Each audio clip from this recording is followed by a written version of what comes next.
Good evening.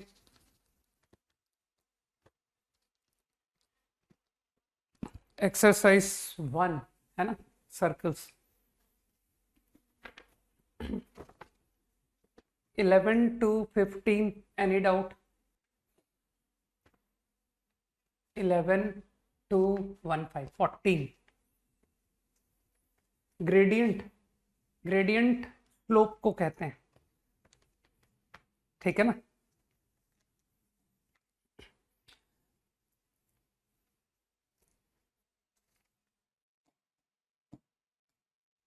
तो I think line का slope 1, intercept equal length, मतलब वो कॉर्ड की लेंथ की बात कर रहा है। तो यार तुम तो जानते हो सेंटर से परपेंडिकुलर कॉर्ड बाइसेक्ट, तो कॉर्ड की लेंथ जो है परपेंडिकुलर फ्रॉम, ये वन स्लोप है लाइन का, y equal to x plus c line, ठीक है। And centre is origin, radius is 2। तो मेरे हिसाब से ये परपेंडिकुलर P1, तो बस तुम समझ पा रहे हो कि sir 4 minus P1 square 2 times under root, ठीक है, बराबर अगले के लिए भी ऐसा ही। तो perpendicular from centre and radius, है ना। तो रेडियस कितना अगले का, मैंने अगले का P2 परपेंडिकुलर मान लिया, माइनस P2 स्क्वायर, और रेडियस कितना आएगा 25 प्लस 49 माइनस 65, जानते ही हो गया ना कितना हो गया ये, 3, 9। तो अब मुझे लगता है क्वेश्चन कुछ ज्यादा इजी हो गया। ओरिजिन से परपेंडिकुलर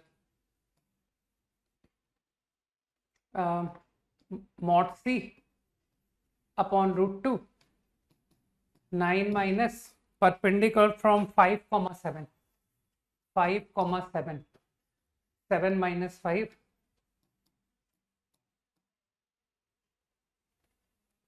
ठीक है,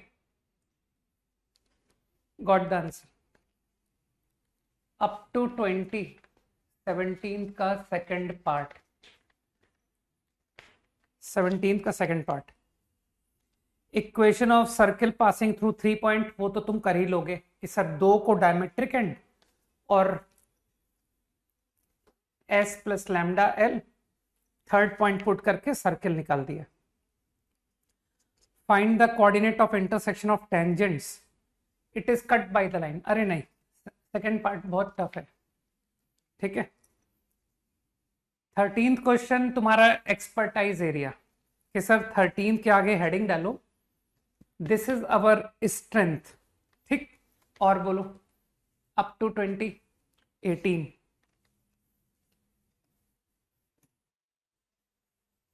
है ना। ये तो ड्राइंग का क्वेश्चन था।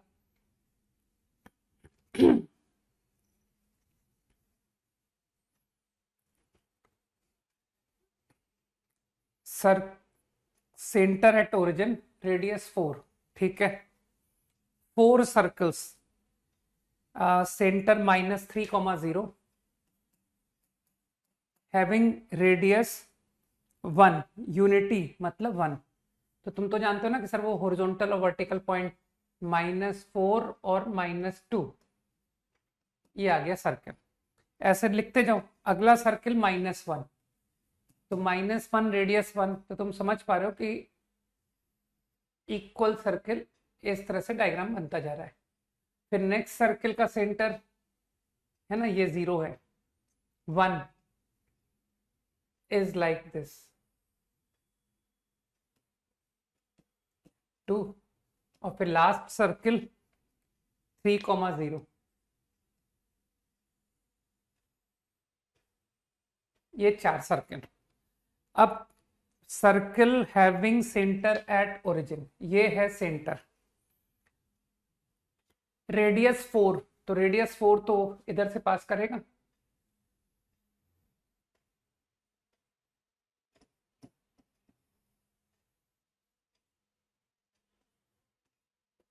ठीक है।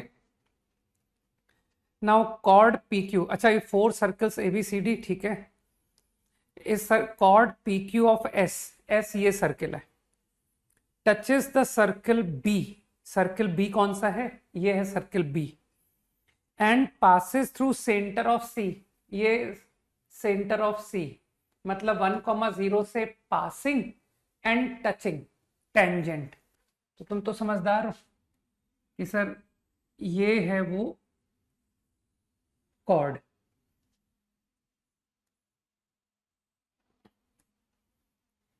ठीक है।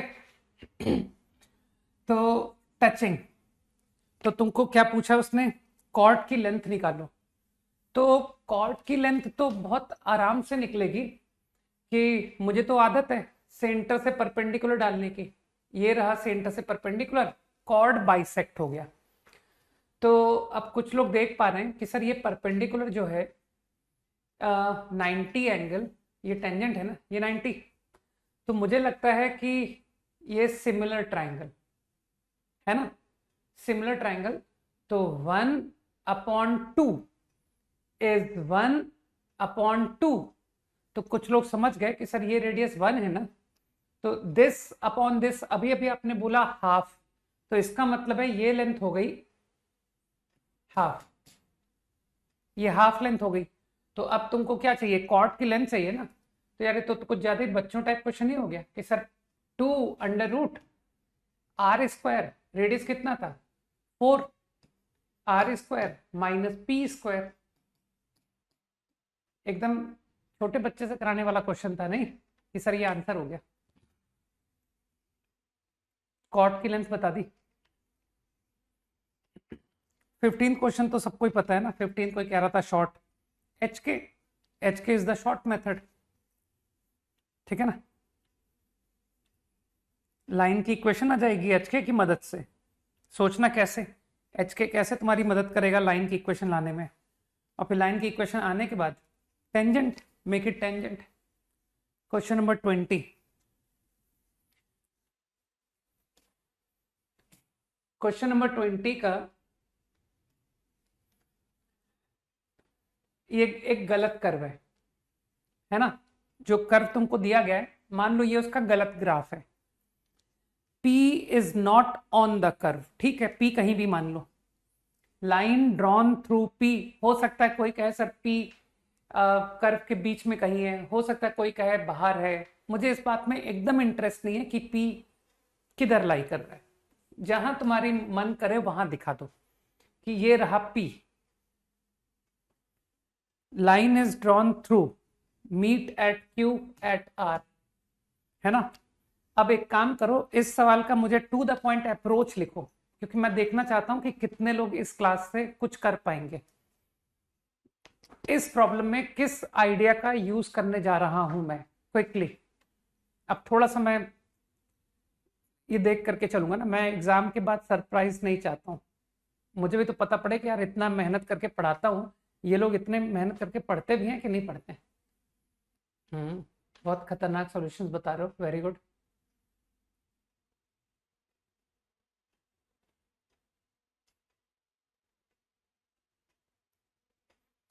ओके, नंदिनी, और कोई जो टू द पॉइंट बात बता पा रहा है, बाकी लोग तो बिल्कुल आउट हैं।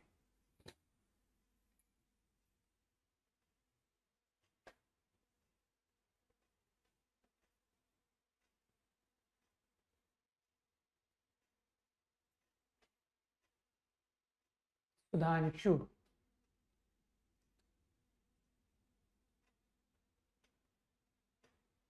और कोई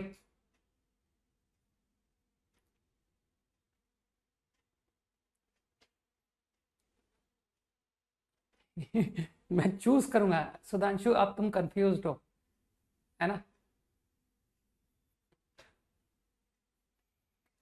मेरे ख्याल से अगर इतनी सी बात क्लिक ना करें कि sir P Q distance, P R distance, और अभी भी तुमको ये बात क्लिक ना करे कि मुझे पैरामेट्रिक फॉर्म लगाना चाहिए, तो कहीं कुछ ब्लंडर है ना। तो P एक नोन पॉइंट है, नोन पॉइंट, तो मैंने कुछ r distance alpha plus r cos beta plus r sine को कर्व की इक्वेशन में पुट कर दिया है ना, एक R1 डिस्टेंस एक R2 डिस्टेंस, तो R प्लस कॉस का होल स्क्वायर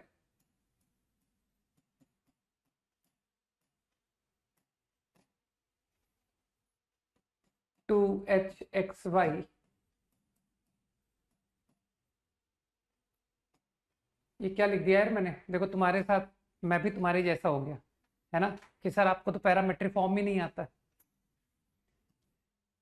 ऐसे धुआंधार आंसर देख करके मेरे भी कंसेप्ट हिलने लग गए है ना।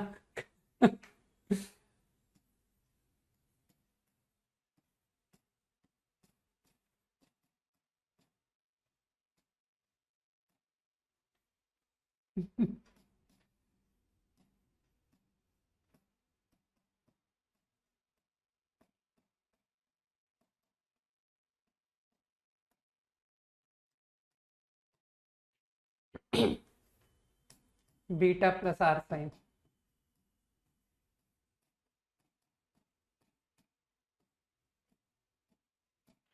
इज 1, यहां तक बात क्लियर। अब मुझे लगता है फिगर देख के थोड़ी पैरामेट्रिक फॉर्म की फीलिंग आती है गधे, एक्सप्रेशन को देख के आती है ना, थोड़ी तो अक्ल लगाओ कि पॉइंट से डिस्टेंस की बात हो रही है और मुझको पैरामेट्रिक फॉर्म क्लिक ना करे। लाइन का पॉइंट है और उस पॉइंट का लाइन के किसी पॉइंट से डिस्टेंस में इंटरेस्ट है, तब तुमको पैरामेट्रिक फॉर्म की फीलिंग नहीं आ रही।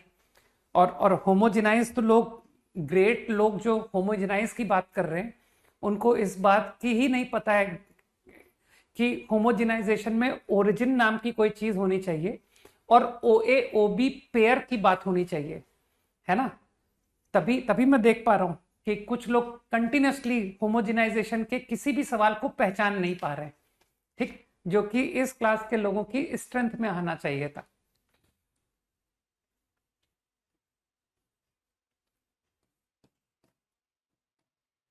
ठीक है, तो कुछ इक्वेशन कुछ कलेक्ट हो गया।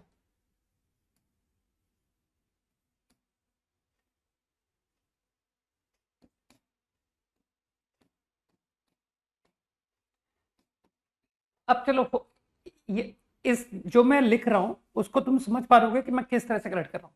इसके बाद मैं क्या करूंगा, इसके बाद का स्टेप चलो बता दो। चलो देखें भाई कि सर खाली पढ़ते ही जा रहे हैं या कुछ अप्लाई भी होता है हमसे। मैं आगे क्या करूंगा, हाँ उसके बाद क्या करूंगा साहिल, प्रॉब्लम को पढ़ो और बताओ कि इसके बाद मेरा अगला स्टेप क्या होगा। हाँ अनुषा वहां तक पहुंच गया, उसके बाद क्या करना है। ठीक है, देवंजन, आदित्य, ओहो,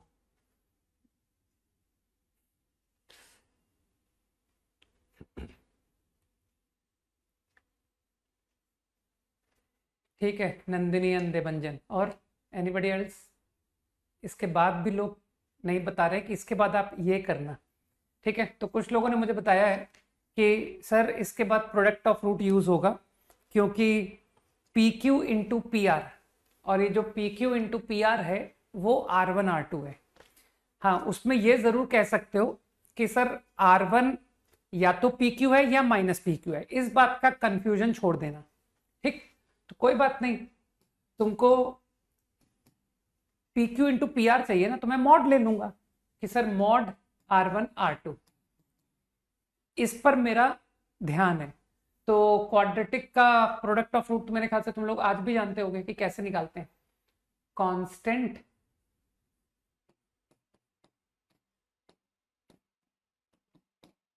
आई think this is the constant mod upon X R square का कोफिशिएंट, ये पूरी क्वांटिटी मॉड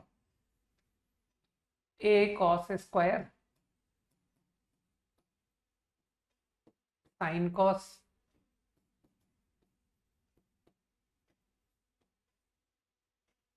बीटा स्क्वायर, क्या कर रहा हूं मैं, बी साइन स्क्वायर। हाँ, अब इसके आगे की मैनिपुलेशन बताओ, आगे की मैनिपुलेशन बताओ, यहां तक पहुंच गया मैं। इस एक्सप्रेशन को तुम क्या चाहते हो बताओ, what do you expect from this relation. सवाल की मीनिंग को सेटिस्फाई करने का क्या तात्पर्य है। ठीक है समर्थ,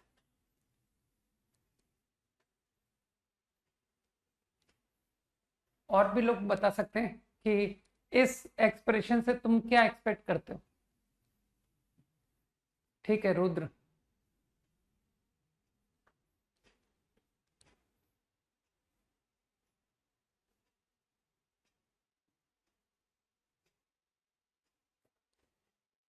नंदनी, अब उसके लिए जिनको समझ में आ गया है कि वो क्या चाहते हैं इस क्वांटिटी से, अब वो उसके आगे की स्टेप लें कि अब ऐसा करने के लिए मुझे क्या करना चाहिए। ठीक है प्रणय,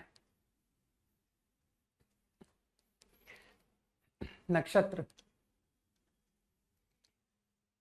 हाँ अप्रतिम, ठीक है ओके। तो कुछ लोग समझ चुके हैं, right, and they are saying कि लाइन वेरी हो रही है ना, लेकिन P एक फिक्स पॉइंट है, P एक फिक्स पॉइंट है मिनट में, है ना। तो लाइन वेरी का कारण जो है वो थीटा होगा, है ना, क्योंकि उसका इंक्लिनेशन चेंजिंग होगा ड्यू टू थीटा।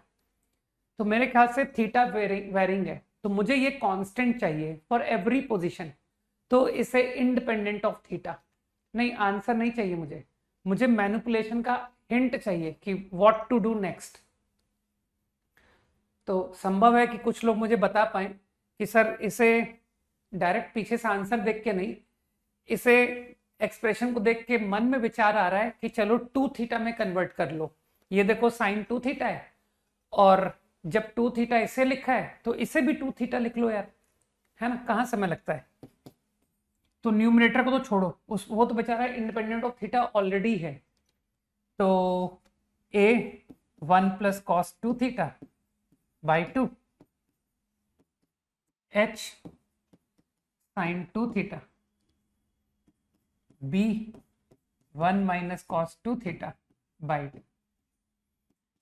अब मेरे ख्याल से अब तुम इजीली बोल सकते हो कि सर इंडिपेंडेंट ऑफ थीटा के लिए make coefficient of sine to theta, make coefficient of cos two theta 0। तो इफ आई डू दैट, तो coefficient of cos a minus b is 0, sine is 0, so your curve becomes a circle। I think यही concept होता है for 2 degree. 25 1 to 5 जल्दी से पूछो, खत्म करो डिस्कशन को। 25 तक ही दिए थे ना मैंने, 21 to 25 क्विकली, नो डाउट।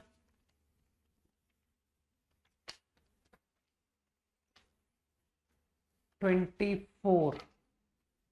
23 तो मैं नहीं बता पाऊंगा, ठीक है, 23 का कुछ भी नहीं बताऊंगा ना, तो W बताऊंगा, क्योंकि W जो है, W के आगे लिख लेना कि sir W is our strength, ये वो पार्ट है। हाँ भाई मैंने तुम्हारा पार्ट बता दिया, तुमने W पूछा ना, तो W के आगे लोग लिखेंगे ये हमारा एक्सपर्टाइज एरिया है। 22 लोगों से बन चुका है, passing through touches the circle, है ना। तो 22 एक सिंपल सी बात है, ओरली सोचो, एक सर्किल को अगर टच कर रहा है 1,1 पर, तो वो जो 1,1 पर जो दो सर्किल है, क्या उन दोनों की कॉमन टेंजेंट होगी, चाहे कैसा ही डायग्राम हो कि सर एक्सटर्नल हो या इंटरनल हो, they will get common tangent. तो कुछ लोग पता क्या करेंगे, इस पॉइंट पर टेंजेंट लिख देंगे टू गिवन सर्किल, और एक बार गिवन सर्किल को, हाँ सही कह रहे हो सुधांशु, चलो तुम्हारा तो स्ट्रेंथ हुआ, एटलीस्ट कुछ लोग तो हैं, है ना। तो I think at a point tangent, और फिर इसके आगे की स्टोरी तुमको सबको पता है कि सर इसके बाद हमें पता है कि अब क्या करना है। जब हमने टेंजेंट लिख दी तो मेरे ख्याल से कुछ लोग समझ गए कि sir touching the line at the given point वाला आइडिया यूज करके सर्किल पहुंच जाऊंगा। ध्यान आया? S plus lambda L, point circle, lambda line, और फिर लैम्डा निकालने की तो है ना कंडीशन 2 3। 24 बोला था ना। 24 circle meeting the given circle, okay, x square y square a square को स्ट्रेट लाइन मीट कर रहा है 2 पॉइंट पर at equal distance from x1 y1 on circumference. चलो थोड़ा अच्छा डायग्राम बनाते हैं। x1 y1 सर्कमफेरेंस का पॉइंट। तो सवाल का मतलब जिन लोगों ने समझ लिया कि सर ये डिस्टेंस और ये डिस्टेंस इक्वल है, और वो भी डी डिस्टेंस, ठीक। तो तुमको फाइंड करना है लाइन की इक्वेशन। इस लाइन की इक्वेशन चाहिए। तो जो थोड़ा सा गौर करके देखेंगे लोग, वो कहेंगे सर इस सर्किल की इक्वेशन क्यों नहीं लिख देते हो आप क्यों नहीं x1 y1 को सेंटर और रेडियस d लेके एक सर्किल लिख दो। सोचो सोचो। अब कुछ लोग समझ गए कि सर इसका नेक्स्ट स्टेप है कॉमन कॉर्ड। अब आप कॉमन कॉर्ड कीजिए और आंसर सोचो। Given circle, dotted circle, right common chord, your answer. Easy.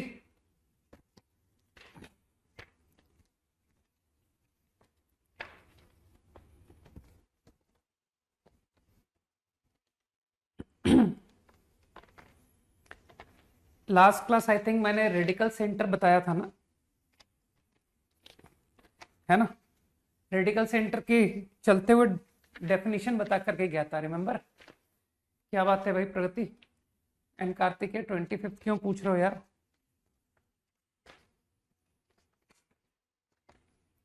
Radical axis of circles touches.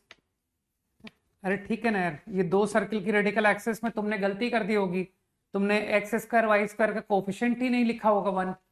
तो पहले तो दोनों की सर्किल की इक्वेशन एस फॉर्म में लाओ, S1 माइनस S2 लिख दो, है ना? कि सर अब रेडिकल एक्सिस आ गया।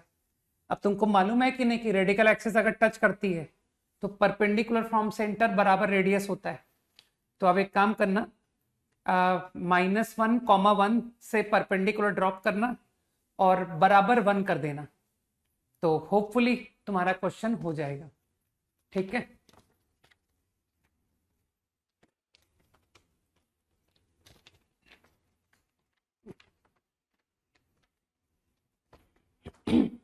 Okay, so I think last class you understood the concept of radical axis, है ना? radical center, radical axis pairwise are concurrent, concurrence point is center, जिसको ऑल्टरनेटली तुमने कहा था कि पॉइंट फ्रॉम वेयर 3 टेंजेंट्स, है ना, tangents to all 3 circles will be equal, right? अच्छा, एक छोटा सा टर्म और देख लो। हालांकि इस तरह के हाईफाई कंसेप्ट एग्जाम में आईआईटी को पूछने की जरूरत नहीं पड़ती है।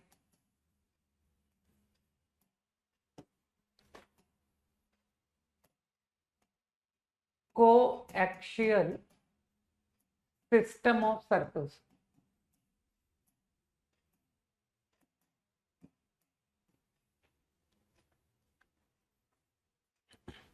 नाउ कोएक्सियल सिस्टम क्या है? एक सिस्टम ऑफ सर्कल्स को लिखो, डेफिनेशन लिखो। ए सिस्टम ऑफ सर्कल्स लिखो। ए सिस्टम ऑफ सर्कल्स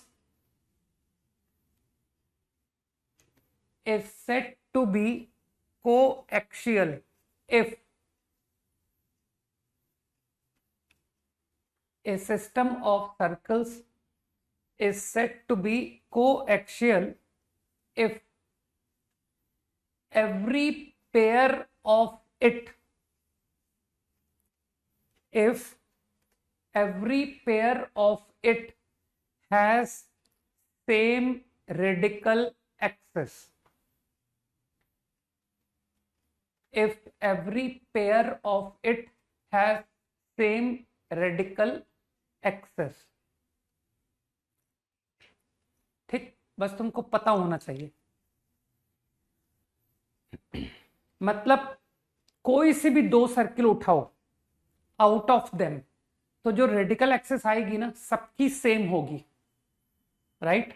तो देख लो कि मेनली किस तरह के तुमको कोएक्सियल सिस्टम देखने को मिलते हैं। फॉर एग्जाम्पल, मैं तुमको एक गिवन लाइन को एक गिवन पॉइंट पर टच करता हुआ, तुमको लगता है सर कितने भी सर्किल बनाओ आप, touching this line at the same point,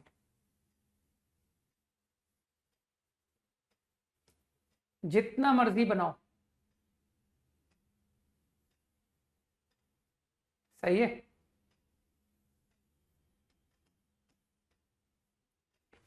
अब मुझे लगता है कि कुछ लोग समझ जाएंगे कि ये जितने भी सर्कल्स हैं इसमें कोई से भी दो सर्किल आप पिक कर लो, take any two, their radical axis is going to be same. जो मर्जी वो ले लो कि सर ये सर्किल लूंगा और ये सर्किल लूंगा, ये है रेडिकल एक्सिस, समझ पा रहे हो ना? ये लूंगा, ये लूंगा, सेम रेडिकल एक्सिस, ठीक।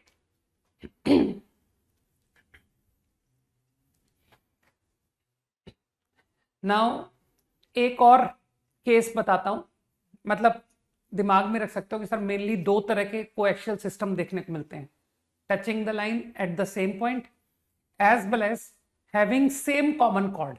देखो ये कॉमन कॉर्ड देख लो, सर ये है कॉर्ड। अब सेम कॉर्ड को लेके तुम जितने मर्जी सर्किल बनाओ,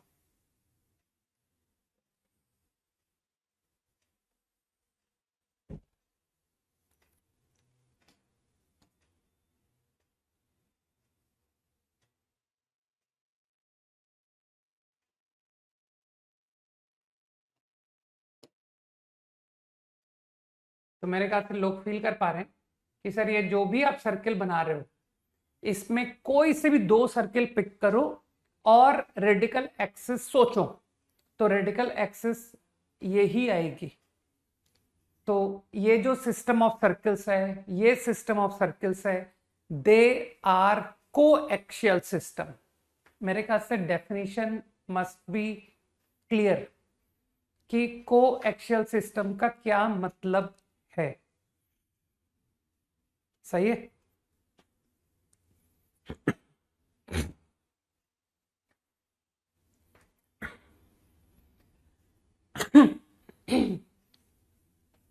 idea clear?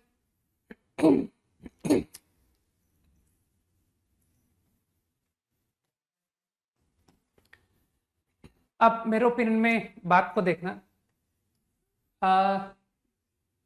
System of circles, is this system of circle coaxial?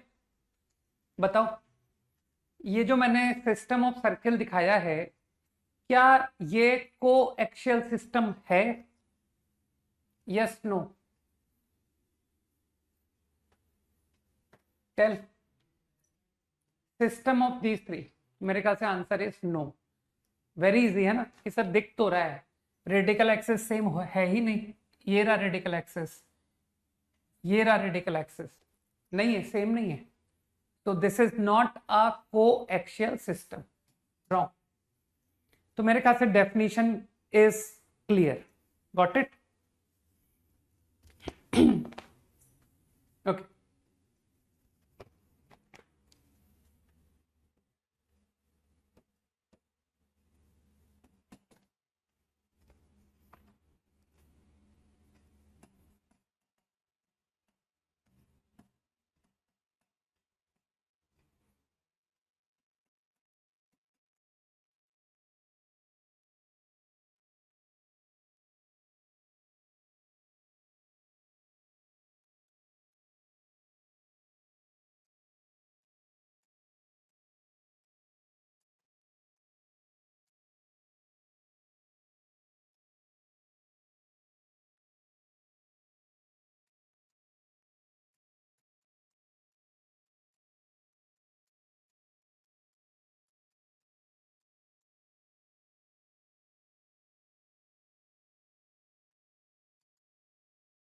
Sorry,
do this. 30 seconds to copy.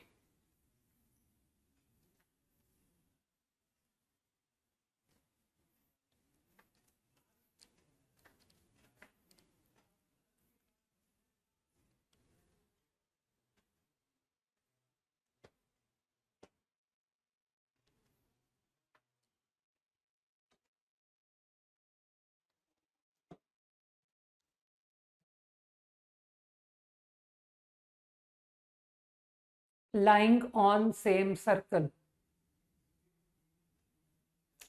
ठीक है आदित्य, गुड.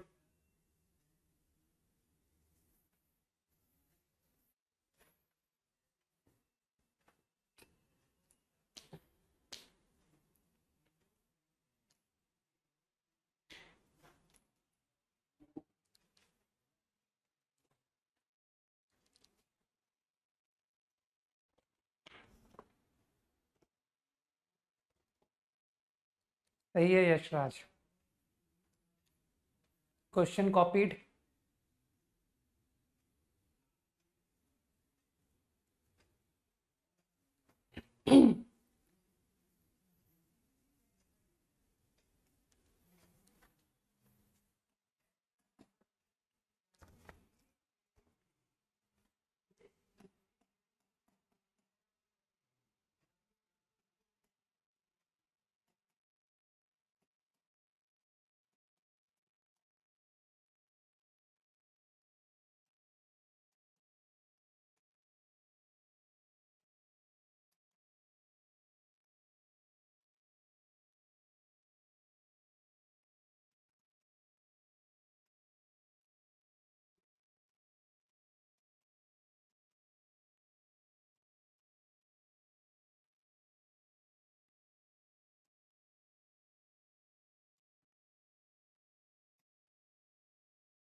मेरे ख्याल से फर्स्ट प्रॉब्लम को लोगों ने ओरली बता दिया कि सर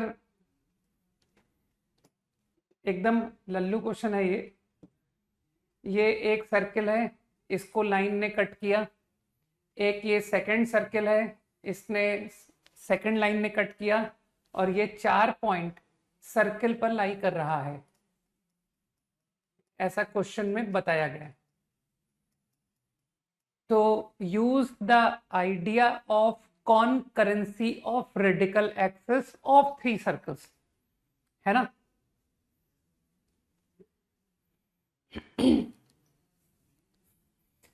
तो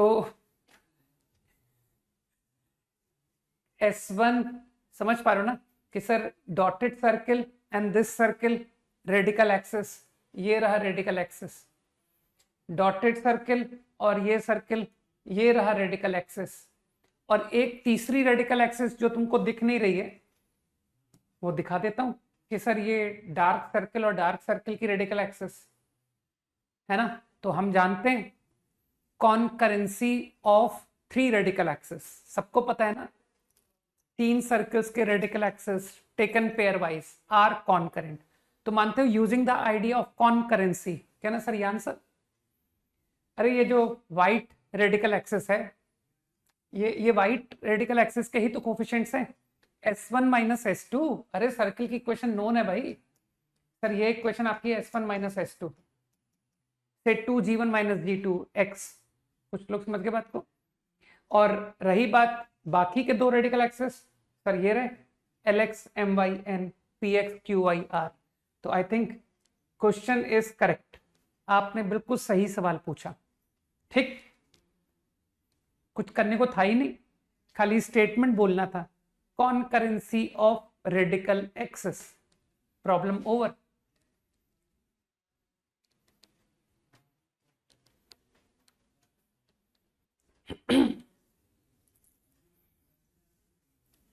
फाइव सेकेंड्स।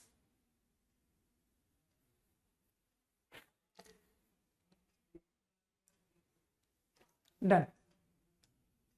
नेक्स्ट।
इतना टफ नहीं है क्वेश्चन,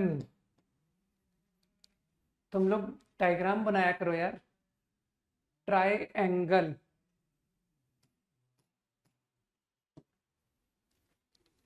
डायमीटर, ए बी को डायमीटर, तुमको तो ये बात अच्छे से पता होगा ना कि सर सर्किल का जो डायमीटर होता है वो सरकमफेरेंस पर 90 बनाता है। सही कह रहे हो राहुल? ठीक है।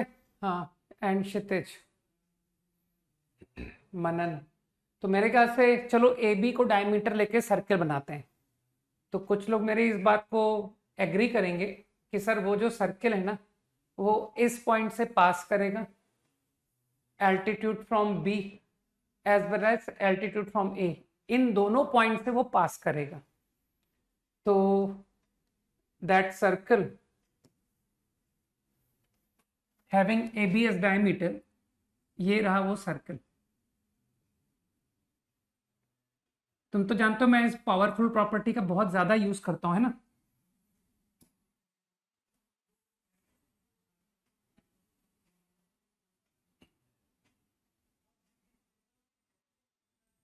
स्कूल में इतनी अच्छी गणित पढ़ाई जाती है, तुम लोग यार इस्तेमाल नहीं करते हो। ठीक है, ये है वो सर्कल। अब बीसी को डायमीटर लेके, तो तुम तो जानते हो कि सर वो मोस्ट पावरफुल प्रॉपर्टी,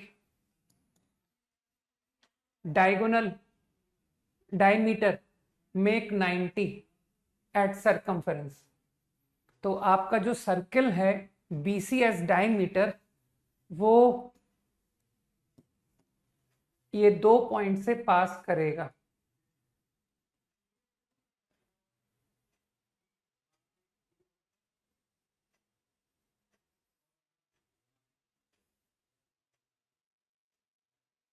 एग्री?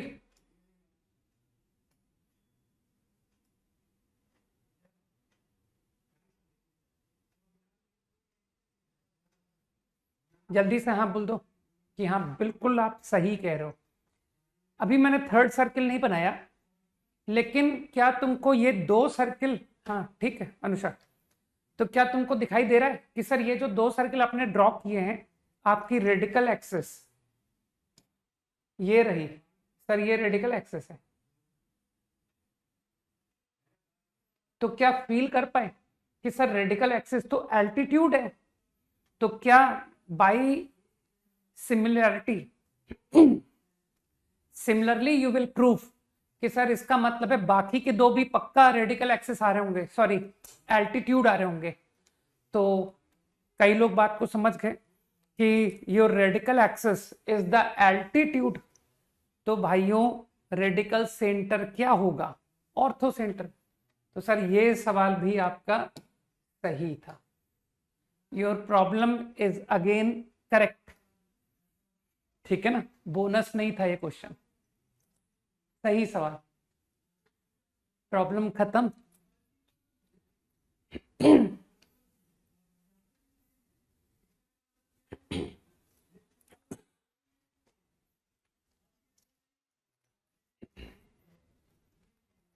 तुम लोग को पता है ना क्या कहना है, 9th-10th के बच्चों को क्या गाइड करना है?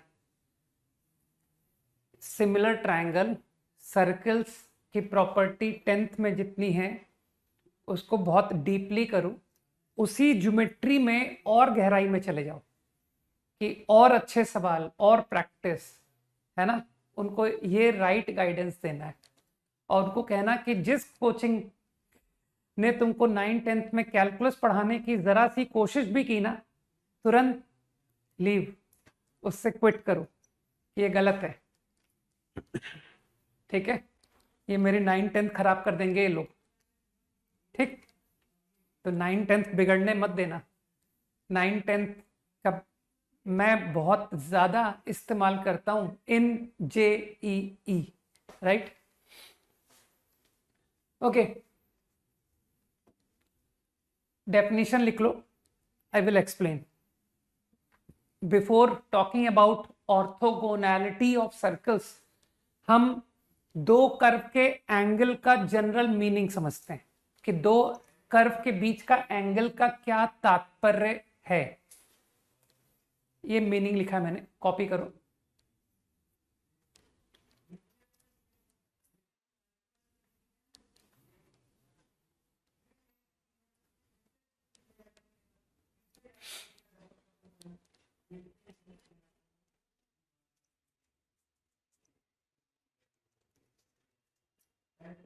अच्छा बता दिया था मैंने, ओहो तो रिपीट हो रहा है।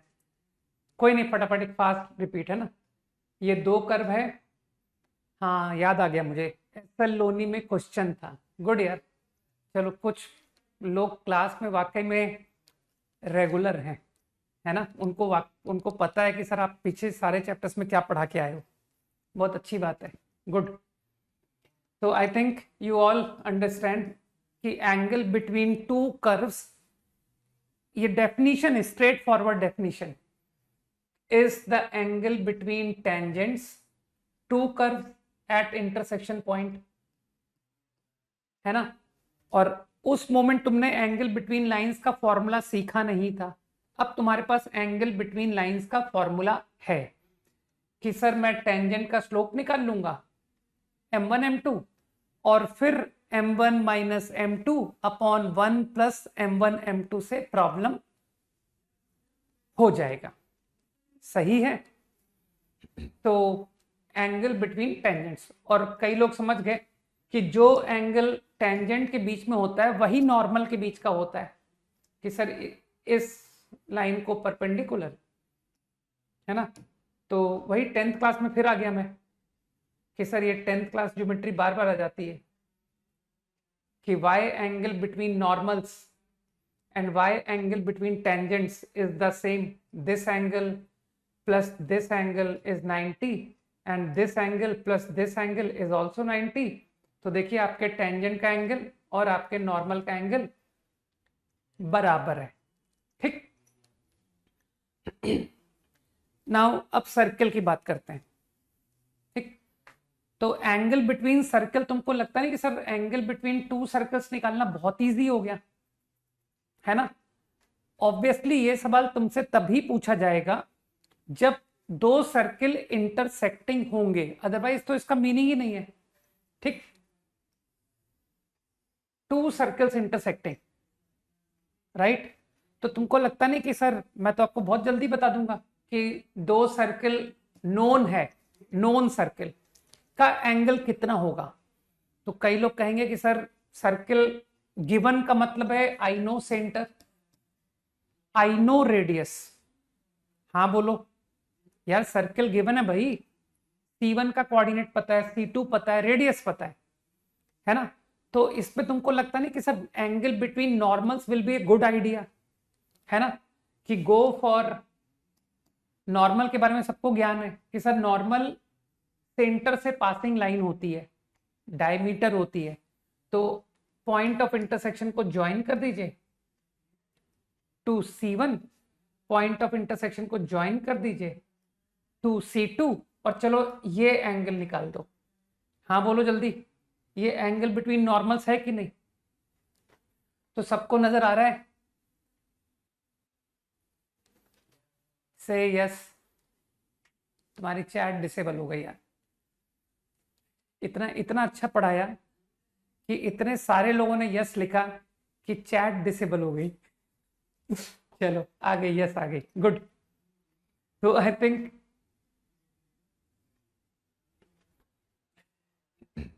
थीटा, फाइन, तो this is theta.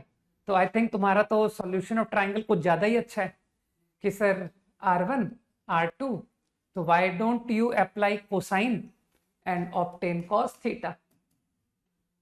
Very easy है ना।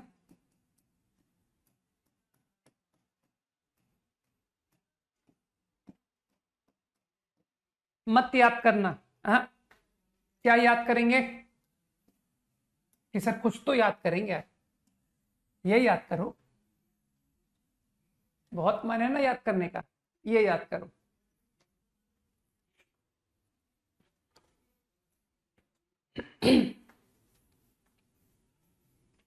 नहीं, मैंने तो किसी भी दो सर्कल के एंगल की बात की है। Any two intersecting circles if given, then how to obtain angle between them. So this is the idea. Easy.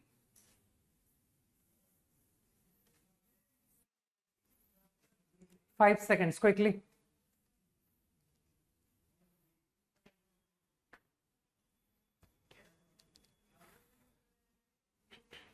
Okay, now let's talk about orthogonality of two circles.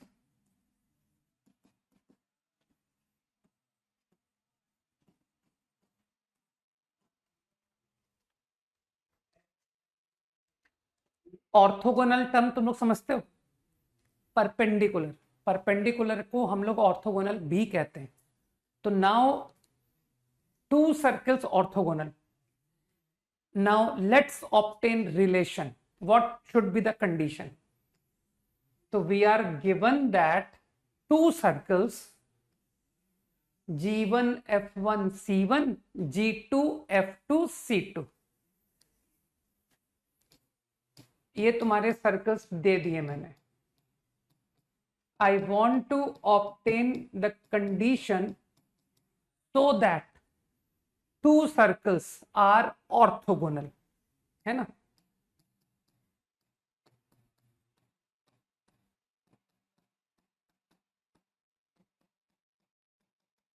तो अब तो तुम समझदार हो कि सर एंगल बिटवीन नॉर्मल्स 90, और normals तो तुम जानते हो। तो अभी तुमने क्या कहा, नॉर्मल के बीच का एंगल 90, तो अगला नॉर्मल 90। तो समझ पा रहे हो ना कि सर नॉर्मल अगर 90 बना रहा है तो ये आपस में एक दूसरे के टेंजेंट्स हो गए, है ना। कि सर ये जो नॉर्मल है इस सर्कल का, S2 सर्कल का जो नॉर्मल है, डायग्राम से फील कर पा रहे हो भाई, नॉर्मल की परपेंडिकुलर लाइन तो टेंजेंट होती है ना। तो ये जो आपने लाइन दिखाई है जो कि S2 की नॉर्मल है, S2 की, वो S1 की टेंजेंट है, सही है ना।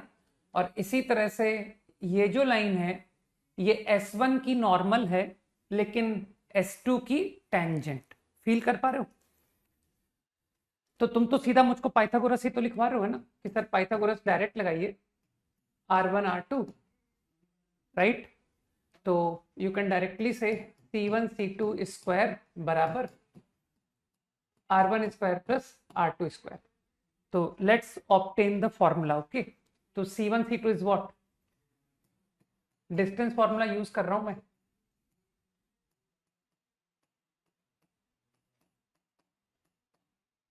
G1 minus G2 square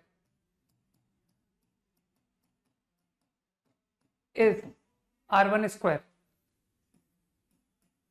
plus R2 square.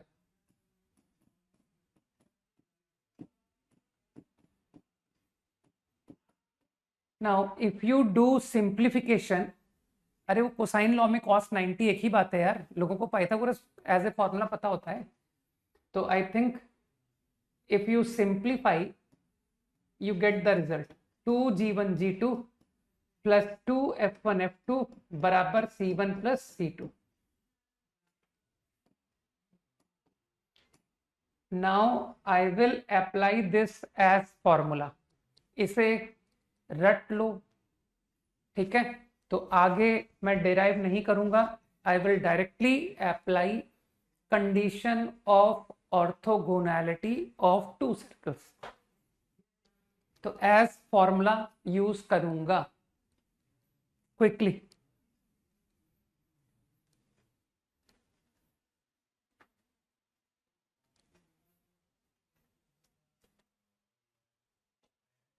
अरे टू कर्व्स लिख दिया, सॉरी, सर्कल्स।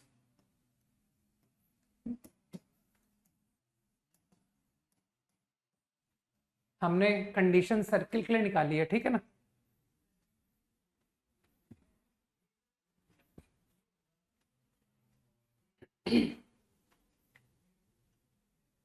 Point clear.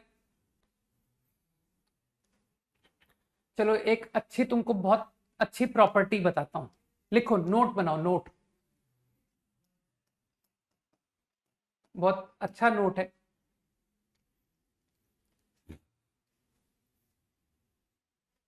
सब कुछ ठीक लिखा हुआ है ना, no mistake, don't worry.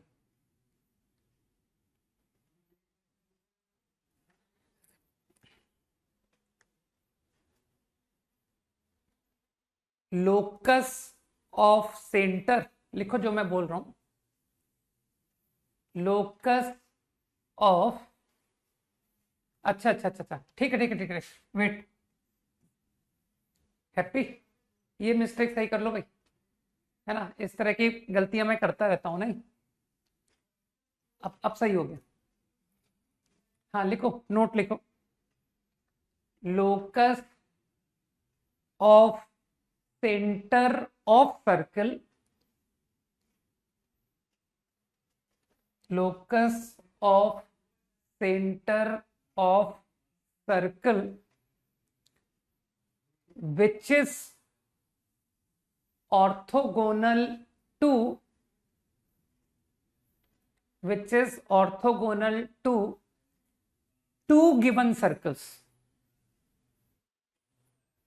which is orthogonal to two given circles, is their radical axis, is their radical axis. Locus of center of circle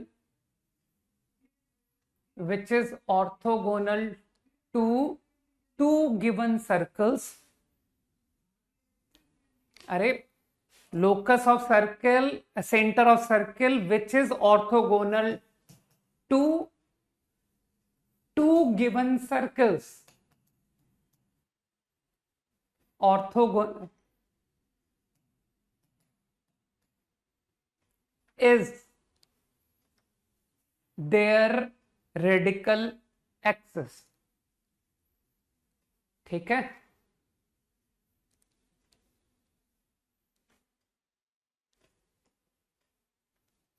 आगे याद रखना, मैं सवाल में डायरेक्ट लगाता हूं, ध्यान रखना, है ना। तो सबसे पहली बात इसमें समझने की ये है कि मुझको दो सर्किल दिए हुए हैं, G1 F1 C1, G2 F2 C2, given circles.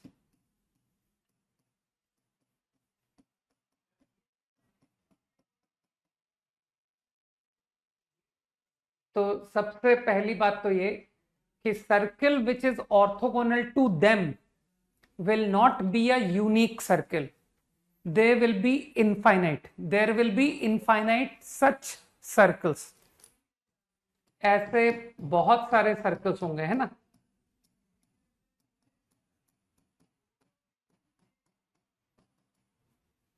तुम वेरी कर सकते हो सर्कल्स को which are going to be orthogonal to them. तो तुम तो जानते हो कि सर लोकस का सवाल आप कैसे करते हो, हमें अच्छे से पता है। आप कोई एक सर्किल दिखा दोगे कि यार ये है one of the circle which is orthogonal to them, ठीक। अब क्योंकि ये सर्किल वेरी कर रहा है तो इसका सेंटर वेरी करेगा, सही है ना। तो मुझको इसके लोकस में इंटरेस्ट है, सी के। तो यू विल से कि सर ये जो है ना इस सर्किल के ऑर्थोगोनल है, तो इसका मतलब नॉर्मल, फील करो यार, नॉर्मल फीलिंग तो लानी पड़ेगी ना कि सर डायग्राम कितना भी बुरा क्यों ना बना लो, फील हम कर लेंगे। C1 सही है ना, यही मतलब होता है ना ऑर्थोगोनल का, कि एंगल बिटवीन नॉर्मल्स इज 90। इसी तरीके से एंगल बिटवीन नॉर्मल्स, कुछ ज्यादा गंदी ड्राइंग बनाई है लेकिन फिर भी तुम लोग फील कर लेना कि सर बढ़िया है, अच्छी है, ठीक।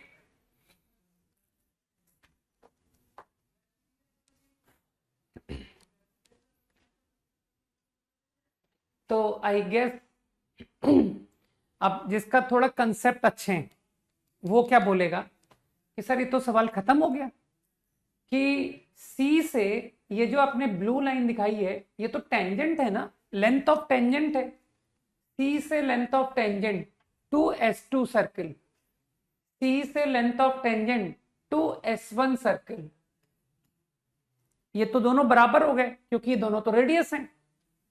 बुद्धि लगाओ कि सर ये तो अननोन सर्किल का रेडियस है, तो मानते हो ये तो सवाल ही खत्म हो गया।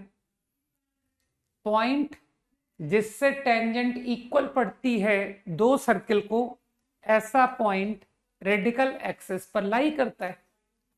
सोचो सोचो, आराम से सोचो इस बारे में।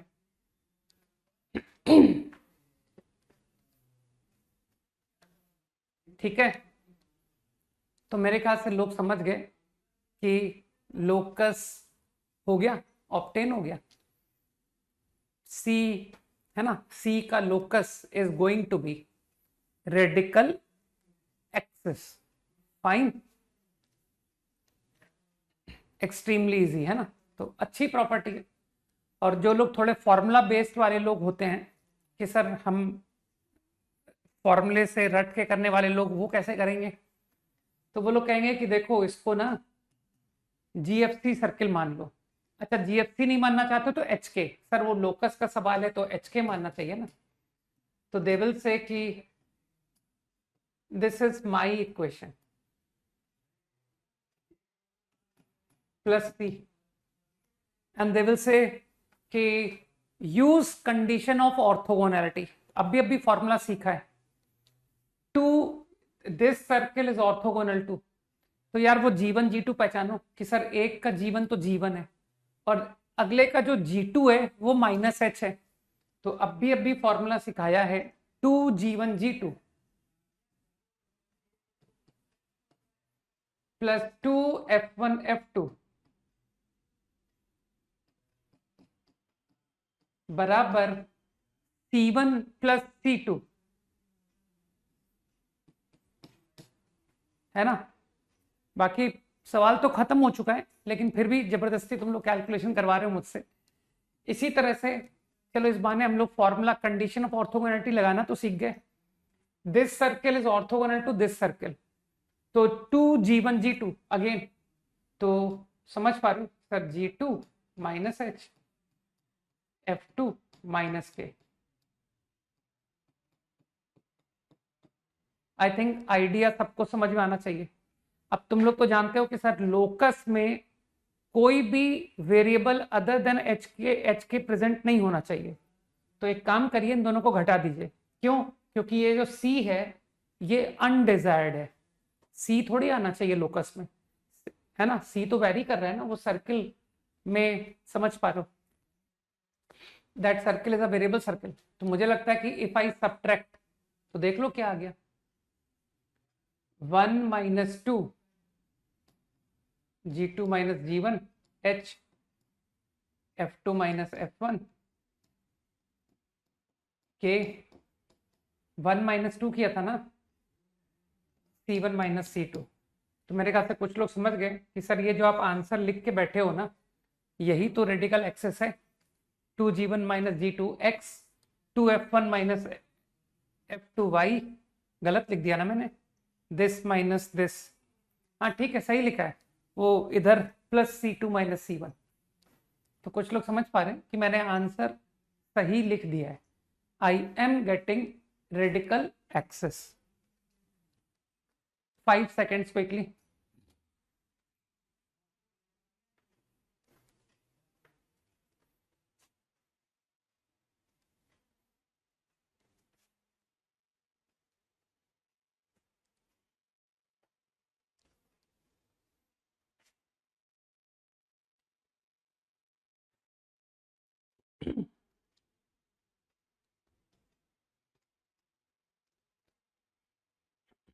Done, okay. अब वैसे इतने हाई फाई कंसेप्ट आईआईटी को पूछने की जरूरत तो नहीं पड़ती है। Circle orthogonal to 3 given circles,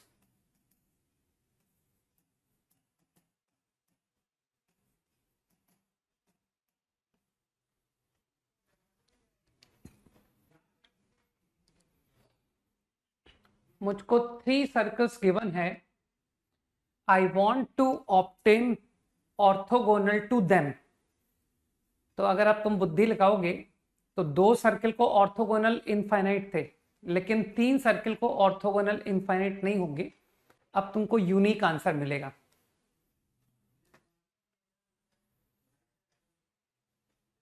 circle 1, circle 2, circle 3, S1 0, S2 0। मन में सोच लेना sir G1 F1 C1, G2 F2 C2, G3 F3 C3। आई, हाँ बिल्कुल सही कह रहे हो अनुषा। ओके, तो जो समझदार लोग हैं वो मुझे फट से बता देंगे कि सर आपका जो सर्किल आने वाला है ना, जो कि इन तीनों को ऑर्थोगोनल होगा,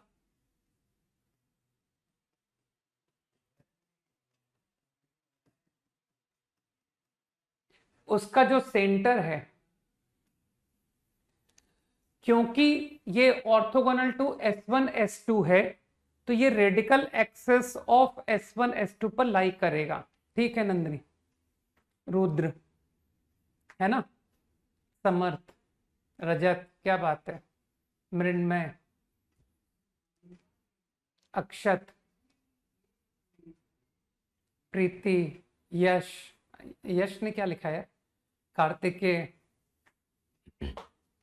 चलो भाई बहुत पढ़े लिखे लोग हैं इस क्लास में, ठीक है, जतिन, अच्छी बात है, पुलकित, वेरी गुड। ठीक, तो आई थिंक मुझे आंसर मिल गया है कि सर इसका सेंटर, गुड राहुल, ठीक है, दीर्षा, और एक ने और लिखा था कॉनकरेंसी पॉइंट, तो उस कॉनकरेंसी पॉइंट का नाम भी लिख सकते हो तुम लोग कि उस कॉनकरेंसी पॉइंट को कहते क्या थे। ठीक है, गुड, अभिनव, जैनब, भव्य, यार सब लोग सेंटर बता रहे हैं। अब सेंटर का बहुत लोगों ने आंसर दे दिया, मुझे लग रहा है मुझे पूरी क्लास ने आंसर दे दिया। ठीक है, अब मैं नाम भी नहीं पढ़ पा रहा हूँ, है ना, प्रगति एंड, बस अब ठीक है। तो आई गेस कि सेंटर सबने बता दिया। अब रेडियस भी तो कोई बताओ कि सर सेंटर तो रेडिकल सेंटर है, क्योंकि ये S1 S2 की रेडिकल एक्सिस का पॉइंट है, क्योंकि ये S1 S3 की रेडिकल एक्सिस का पॉइंट है, इसका मतलब है कि आपका सेंटर रेडिकल सेंटर हो गया, है ना। तो दिस इज रेडिकल सेंटर। तो अगर कहीं कैलकुलेशन करनी पड़ी तो तुम लोग कर लोगे कि सर हम रेडिकल एक्सिस 2 लिख लेंगे, कोई 2 रेडिकल एक्सिस बहुत है, और उसका इंटरसेक्शन सॉल्व कर देंगे। सही राहुल, यशराज, गुड, भौमिक। तो मेरे ख्याल से radical centre is the centre of circle, सही। और रही बात रेडियस की, तो समर्थ बता रहा है, अक्षत बता रहा है, यशराज बता रहा है ना, कि सर ये जो आपकी लेंथ ऑफ टेंजेंट है ना, length of tangent from centre, वो रेडियस है। आपने सी निकाल लिया, आई एम कॉलिंग सी, तो वन कैन सी कि length of tangent is radius, got it. तो सेंटर से किसी भी सर्किल को लेंथ ऑफ टेंजेंट डाल दो, वो ही रेडियस है। Idea clear I think.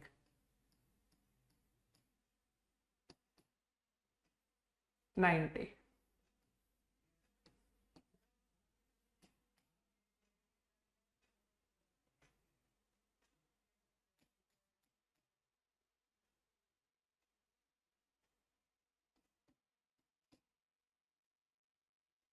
Fine, हाँ, length of tangent is radius from C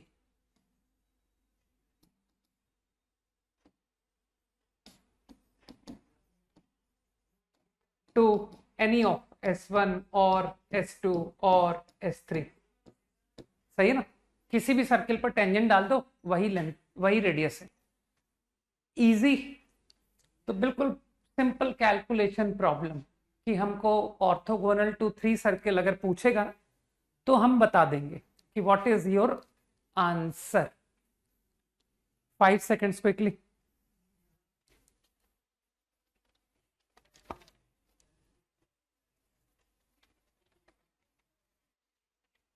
done.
30 seconds to copy.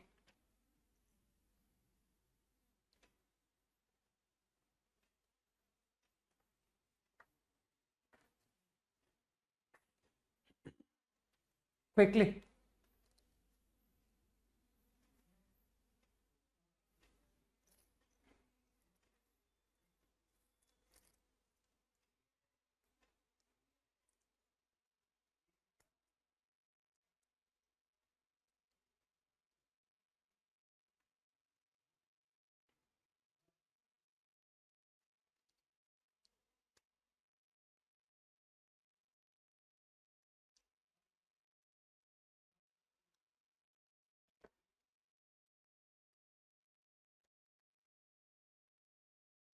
हो गया?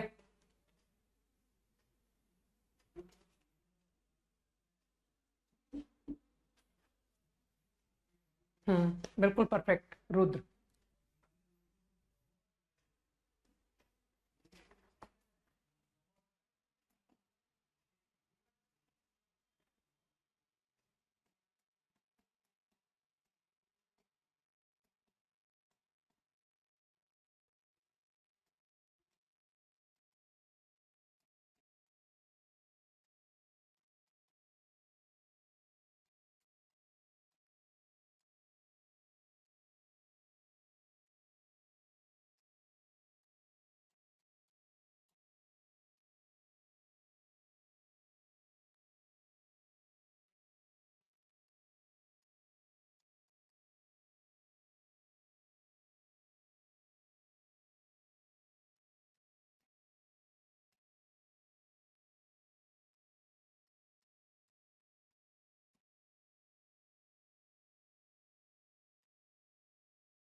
ओके. पिछला क्वेश्चन तो मेरे ख्याल से लोगों ने बता दिया मुझे आंसर, है ना? हाँ, सही कह रहे हो अनुषा. तो 2 circles orthogonal,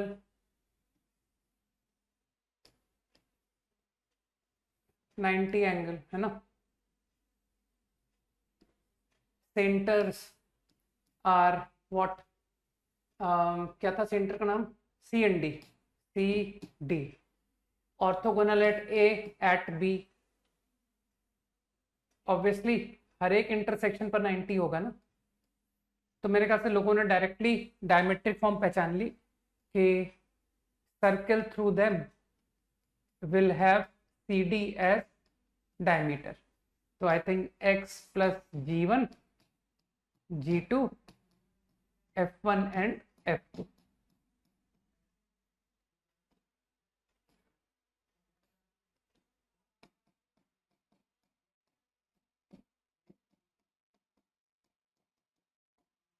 answer 5 seconds quickly. था ना बहुत इजी क्वेश्चन.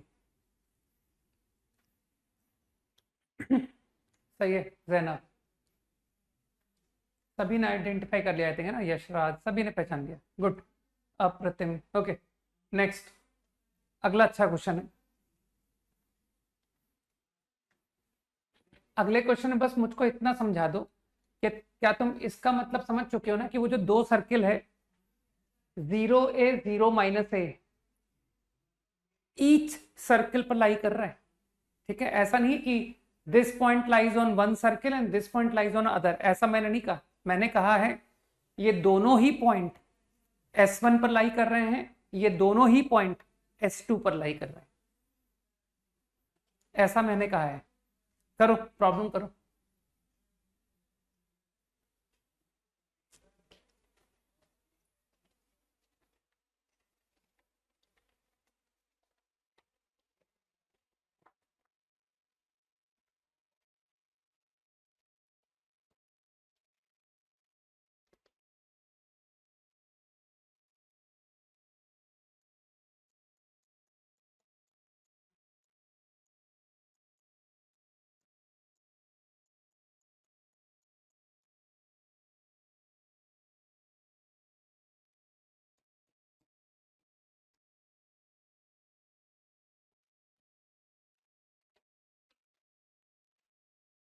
क्योंकि तुम कर नहीं पाओगे इसलिए मैंने पूरी एक्सरसाइज 2 नहीं दी है।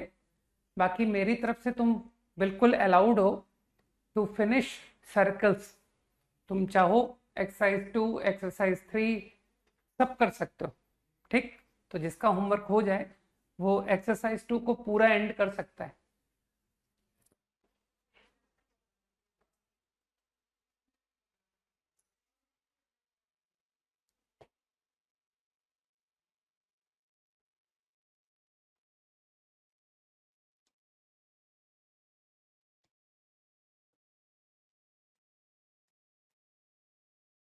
एक छोटा सा अनइम्पॉर्टेंट सा भी आइडिया बता देता हूँ।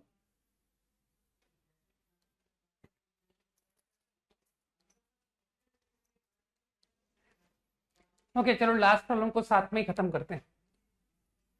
तो I think circle through 2 point. तो कुछ लोगों ने कहा कि सर वो 2 पॉइंट से passing circle S plus lambda L concept से लिख दो, है ना। तो let the equation of circle be X minus zero, X minus zero, Y minus A, Y plus A. कुछ लोगों को याद आ रहा है क्या कर दिया मैंने, plus lambda line joining 2 point, line joining 2 point is x equal to 0। अब चिंता मत करो, इनफाइनाइट सर्कल्स नहीं, मैं सिर्फ 2 सर्किल में इंटरेस्टेड हूं जो इन 2 पॉइंट से पासिंग है। उसको नाम दे देता हूं कि सर 1 सर्किल एक लैम्डा 1 है और 1 सर्किल लैम्डा 2 है। Circle I am interested in b lambda 1 circle, b lambda 2 circle. Easy. अब मुझे लगता है तुमने आइडेंटिफाई किया कि सर ये दोनों ही सर्किल इस लाइन को टच कर रहे हैं, है ना। तो बोथ सर्कल्स, तो एक बार मैं लैम्डा 1 सर्किल को टेंजेंट बनाऊंगा, अगली बार मैं लैम्डा 2 सर्किल को टेंजेंट बनाऊंगा, तो उसके बजाय लैम्डा सर्किल को टेंजेंट बनाते हैं। तुमको तो पता है टेंजेंट क्या होती है, परपेंडिकुलर फ्रॉम सेंटर बराबर रेडियस।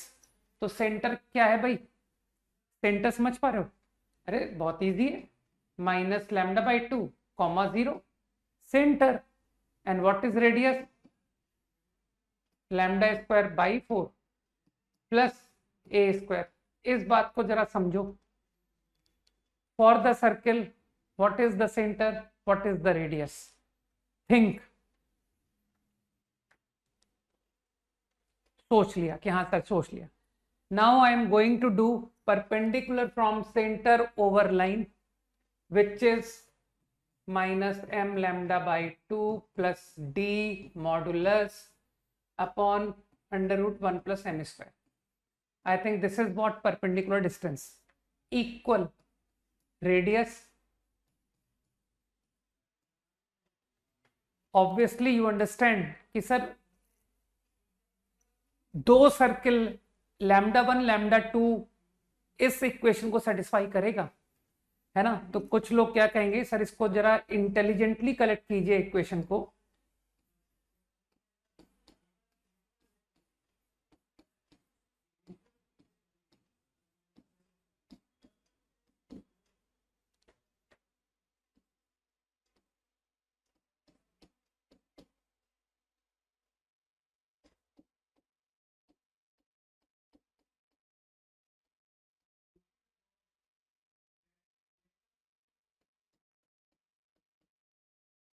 तो इंटेलिजेंटली कलेक्ट, लोगों ने इसको लैम्डा में क्वाड्रेटिक रीड कर लिया,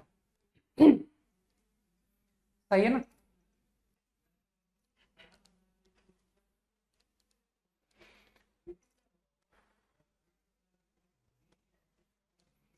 तो आई रीड इट, इसे you collect as a quadratic in lambda because there are 2 values of lambda. कुछ लोग समझ रहे हैं ना कि सर इसको लैम्डा में क्वाड्रेटिक पढ़िए, कहाँ चला गया। तो if I read it,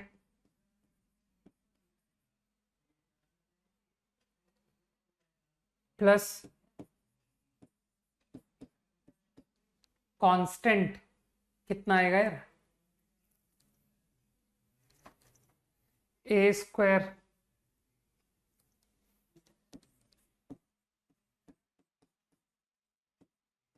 minus D square. I think up to this step must be clear. ठीक, कि आफ्टर रीअरेंजमेंट अब तुम समझ पा रहे हो कि मैंने इस इक्वेशन को एक क्वाड्रेटिक लैम्डा में रीड किया है, तो यू विल अंडरस्टैंड कि इस क्वाड्रेटिक के दो root, one is lambda one, one is lambda two. ठीक, अब मुझे बताओ, अभी तक मैंने इस बात का इस्तेमाल नहीं किया कि सर ये दोनों सर्किल ऑर्थोगोनल भी है, तो वो भी यूज करें। तो ऑर्थोगोनैलिटी की कंडीशन आज ही सीखी है ना, 2G1G2 पहचानो कि सर 2G1 तो लैम्डा वन है,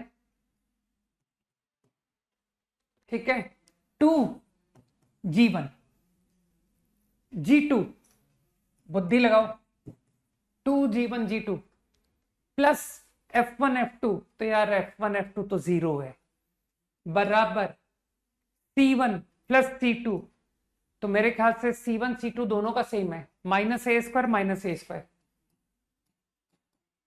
तो कुछ लोग समझ गए कि सर क्या बात है, क्वाड्रेटिक के स्किल्स बड़े काम आते हैं, है ना। तो कई लोगों ने समझ लिया कि now I am going to use product of roots. Quadratic, ये रही क्वाड्रेटिक जिसके रूट है lambda one lambda two, from here pick product of roots. तो product of root you can easily see 1 plus M square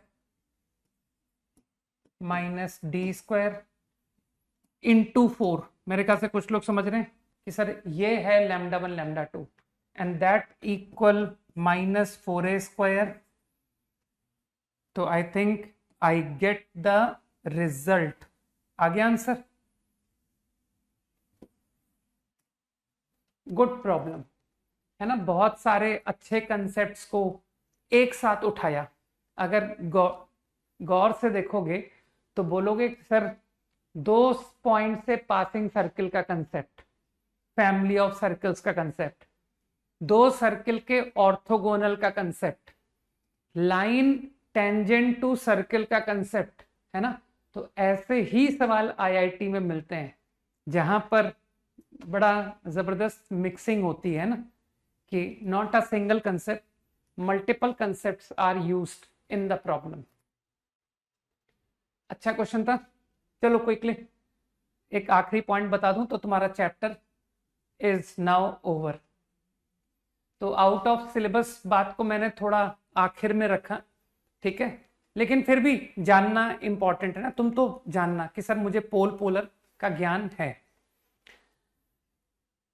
not only circle, किसी भी 2 degree, है ना, केवल सर्कल की बात नहीं कर रहा हूं। ध्यान रखना, तुमको कई सारी बातें जो हम सर्कल्स में पढ़ के आए हैं, यही बातें तुमको पैराबोला, एलिप्स, हाइपरबोला में रिपीटिशन मिलेगा।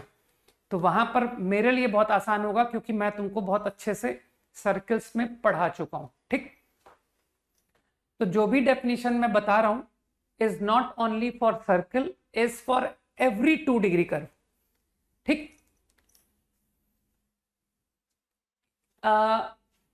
You will be given a point, तुमसे पूछेगा polar of point P with respect to 2 degree curve. तो अभी फिलहाल मैं सर्कल में बात कर रहा हूं with respect to circle S। का क्या मतलब है?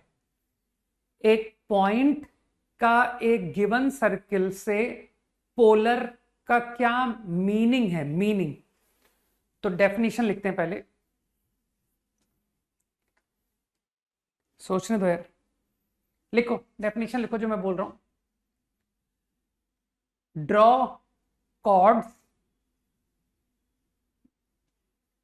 ड्रॉ लाइंस लिखो, draw lines passing through P, draw lines passing through point P intersecting the given circle at 2 points. Draw lines passing through P intersecting the given circle at 2 points. then the locus of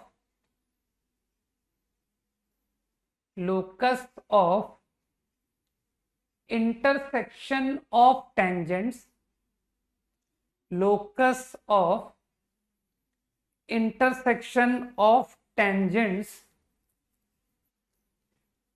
drawn at those drawn at intersection points, locus of intersection of tangents drawn at the intersection points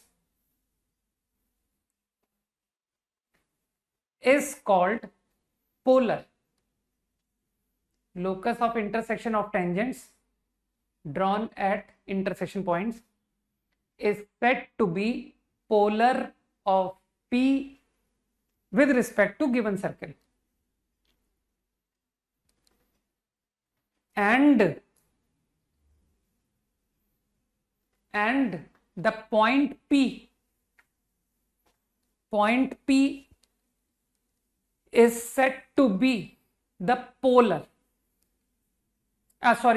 pole, and the point P is said to be the pole, P-O-L-E, is said to be the pole of the polar.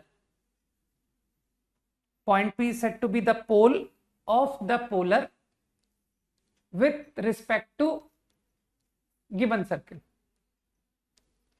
With respect to given circle. तो चलो quickly बात को समझते हैं. 5 second definition को पढ़ लो चाहो तो एक बार.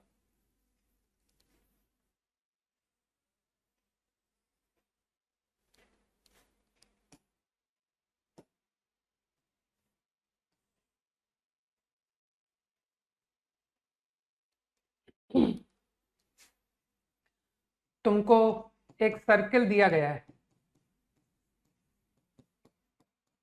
तुमको एक पॉइंट दिया गया है.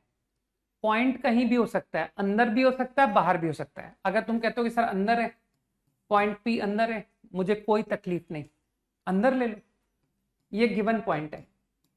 अब डेफिनेशन क्या कह रहा है? फ्रॉम पॉइंट पी तुम लाइंस बनाओ,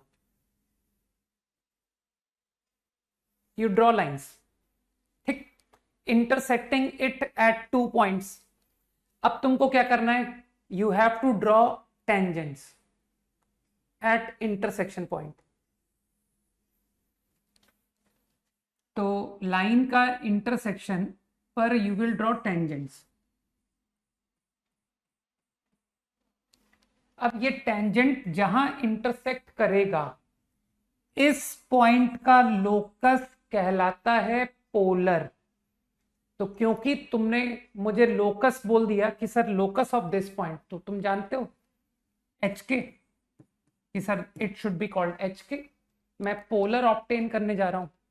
तो अब समझदार लोग मुझसे कहेंगे कि सर ये जो एच के है ना, इसके लिए ये जो लाइन है ये तो कॉर्ड ऑफ कॉन्टेक्ट है.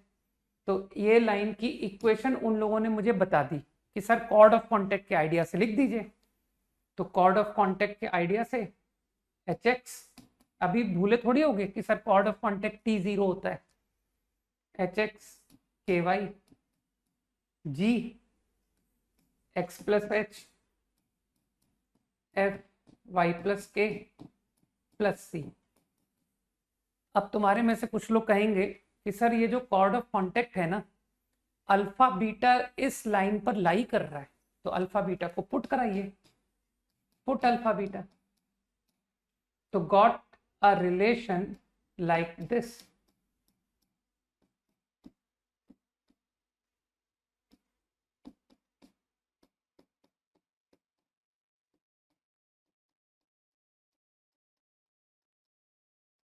ये एक रिलेशन आ गया, मानते हो? सर यही आंसर है, लोकस आ गया. तो लोकस आने के बाद तो तुमको पता ही है कि सर एच के को एक्स वाई लिख देना होता है. तो क्या नोटिस कर रहे हो कि व्हाट इज योर लोकस? तो इसको देख करके खुश हो गए होगे ना कि सर ये लोकस तीसरी बार आया है.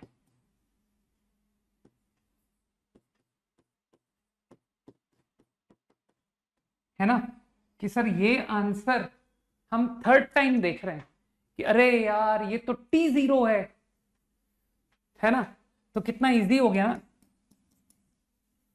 रटना कितना इजी हो गया कि अरे पोलर की इक्वेशन क्या होती है, T0। जिस भी पॉइंट का लोकस पूछा है ना, उसका मतलब पॉइंट जिसका पोलर पूछा है, पोलर की इक्वेशन तो T0 आ रही है। तो इतना तो तुम समझ गए ना कि सर पोलर एक लाइन है, अरे आंसर ये लीनियर ही तो है। Polar is what, straight line whose equation को रटना बहुत इजी है कि सर ये आंसर हम 3 जगह पढ़ चुके हैं, equation of tangent, chord of contact, and now same formula serves polar also। ठीक, तो ये पोलर रट लोगे, बिल्कुल रट लोगे। और सबसे इंपॉर्टेंट बात है डेफिनेशन रटना जरूर इंपॉर्टेंट है कि सर कोई भी 2 डिग्री है, कोई पॉइंट है, तो हम डेफिनेशन आगे कभी नहीं भूलेंगे कि पोलर होता क्या है। पोलर होता है यहां से डिफरेंट कॉर्ड बनेगी, इंटरसेक्शन पर टेंजेंट बनाया जाएगा, टेंजेंट के इंटरसेक्शन को पोलर कहा जाता है, लोकस। इस पॉइंट का लोकस कहलाता है polar, which comes out to be a line whose equation we remember by the formula T0।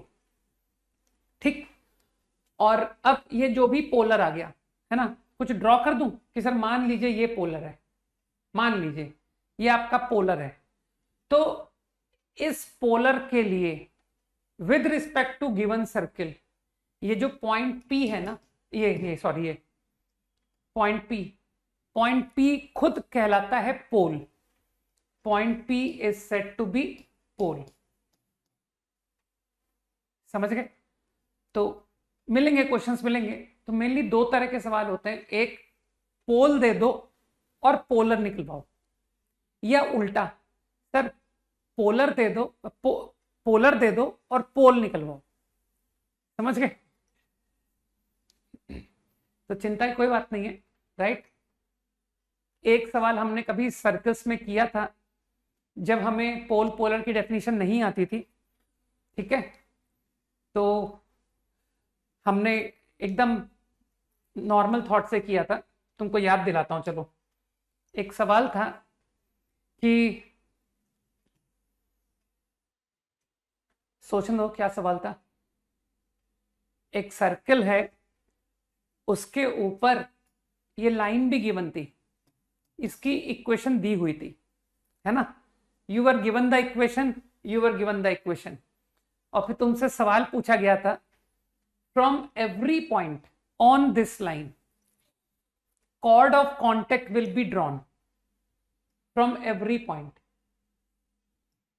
है ना। पेयर ऑफ टेंजेंट बनाएंगे, फिर chord of contact फॉर्म होगी, ठीक है।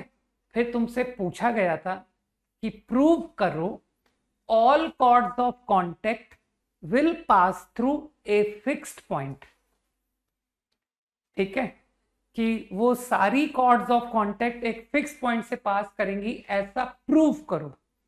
तो अब तुम्हारी थिंकिंग आज जाके डेवलप हुई है, तो अब तुम पता क्या कहोगे कि सर उस फिक्स पॉइंट को मान लीजिए, है ना, जहां तुमको अच्छा लगे वहां बना लो। कहना सर मान लीजिए कि सवाल सही है ना, सवाल को गलत तो मानना ही नहीं चाहिए, है ना, जो पूछा जाता है वो सवाल सही होता है।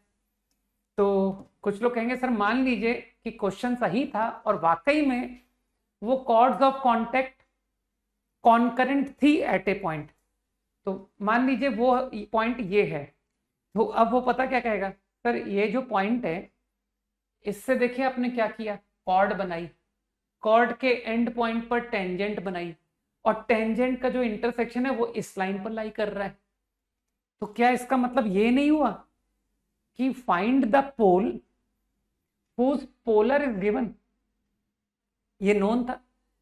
तो देखो सवाल उल्टा आ गया, पोल दे करके पोलर नहीं निकलवाया, तुमको गिवन द पोलर, ये पोलर हुआ कि नहीं हुआ, है ना, क्योंकि इससे बनने वाली जितनी टेंजेंट होंगी उनकी कॉर्ड ऑफ कांटेक्ट सब इसी पॉइंट से पास हो रही है, अकॉर्डिंग टू योर क्वेश्चन, है ना। तो अगर सवाल सही है ना, सवाल तो सही होगा ना, तो तुमको पता पड़ गया कि सर ये तुम मुझसे पोलर दिया हुआ है और कह रहा है पोल निकालो, तो लोग ओरली फट से अब उसी क्वेश्चन को घर पे जाएंगे कि सर आज इसी क्वेश्चन को मैं दोबारा करूंगा। जब टेंजेंट नॉर्मल आप पढ़ा रहे थे तो उसके बाद में आपने ये क्वेश्चन क्लास में लिया था, है ना, prove that chords of contact will pass through fix point. तो do that question again, okay, घर पे खुद करना आज, ठीक। होमवर्क मैंने बता दिया ना, ठीक है। चलो भाई, गुड नाइट, जय हिंद। आई एम कॉन्फिडेंट कि तुम्हारा स्ट्रेट लाइन सर्कल बहुत स्ट्रांग हो चुका है, and I am very confident कि अब तक के जितने टॉपिक्स तुमको पढ़ाए 11वीं के वो सब तुम्हारे बहुत अच्छे हैं, नहीं। चलो बाय।